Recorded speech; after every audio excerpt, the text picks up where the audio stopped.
Dry પાત્રા બનાવવા માટે મેં આની અંદર બુરું ખાંડ નાખ્યું છે, કેમ કે હું આને ગરમ નથી કરી રહી. જો તમે ડાયરેક્ટ કઢાઈમાં વઘારતા હો તો તમે ખાંડ નાખી શકો.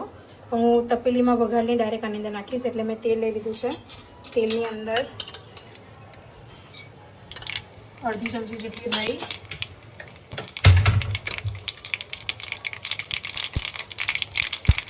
થોડી હિંગ, બસ, બીજું કશું જ નહીં.